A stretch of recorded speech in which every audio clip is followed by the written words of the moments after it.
Hi everyone, today we're going to try to sled up to Granby Park, and we live in Grand Forks, so we go up the Burrow and then up Young. So we started at 0 on the Young, and this is where we jumped off with a sled here. It's the 4th of April, so still for a bit of snow up in the high country there, probably over 10 feet in the very top of the park this time of year.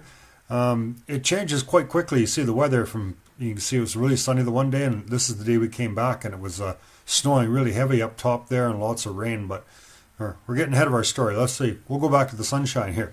So here we are. We just at the top of Young here, and we're just going along some of these cut blocks here, trying to find a way to get across to the park. It's a little difficult to get across the cut blocks to get to the height of the land.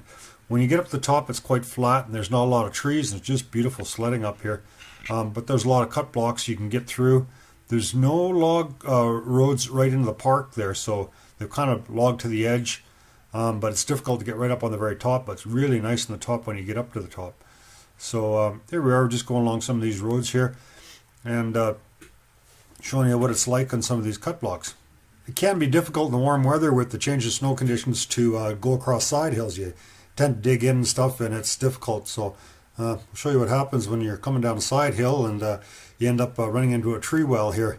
So here we are, Ed. Good thing you got a shovel and lots of tools to get yourself out. You're just a little bit too close to a tree on a bit of a side hill, and away you go. I mean, it's down like 8 feet or so. So yeah, it takes a bit of digging, and away you go. We actually lost a fair bit of gas there, which got us into trouble later. The fuel gauge wasn't working properly on the machine, and we thought it had more gas than I did.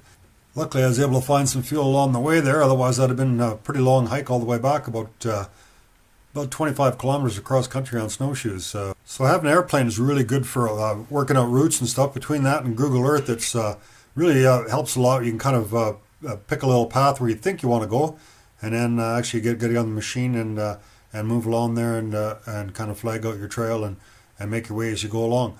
So these are some cabins that we saw on the way up there from the airplane.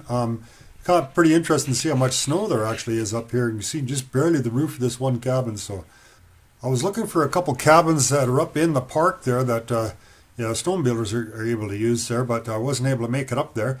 Unfortunately, the machine quit on me, and I didn't really know what was going on. I was close to these cabins, so I ended up spending the night in one of these cabins, and then figured out actually we just ran out of fuel. So luckily they had a little bit of gas there, so I left the guy some money and got a little bit of gas and was able to make it back. This is a pretty nice cabin. It is just right on the edge of the park here. So the next morning here when I got back there, it really started to snow pretty hard. It's quite a change from t-shirt one day, and then the next day I had all their clothes on and packed up everything and took off. I did have a tent and sleeping bag and all that kind of stuff, so I could have slept out in the bush there if I needed to. You never really know where you're going to end up when you go on these adventures, so you have to be pretty prepared for anything. One of the things important is to have good navigation. So we get a GPS and my iPad as well as the phone and stuff, compass. So got quite a few different ways of navigating. So it's you definitely don't want to be getting lost back here. So this little camp here is only a couple of miles from the park boundary, pretty much just right on the park boundary there, close to Scaia. So once you get up to Scaia, you can go up Gapling Hills there and Gunwad Mountain, and you can get over into Lightning Peak. So there's a pretty large area there where there's not too many trees on the very top there. You could actually even land a bush plane up there in the wintertime. So, not in the wintertime, well, in the wintertime too, I guess, but in the summer, you can land a bush plane up there. So it's a pretty nice cabin. I'm thinking maybe it's a panaboat style cabin. I'm thinking maybe when they had the microwave station, it's not operating anymore. Maybe the government built it, I'm not really sure. The guy's name's Kenny who owns it. But I just read the books and stuff that he had there. So, but give him some money for using the cabin there, and paid for the fuel, and keep everything tidy and neat. Up in the Yukon, it's actually illegal to lock a cabin. So, because someone's life might be dependent on it, of it being available for you. So this is the avalanche area. The sign there says caution avalanche zone, no stopping, and then on the other side, the end of the avalanche zone.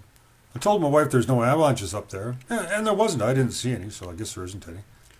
So at the end here, there's just a couple shots of some of the wood there. There's some really nice spruce in there. It's real nice driving through it, but there's huge wells there. You really be careful going through there. You'll fall down there and you'd be shoveling for a good part of the day there to get out. So I had to kind of make a trail through there. I flagged it through with orange ribbon to get from the one area to the other area, so there was no established trail there. So I will find my way next time.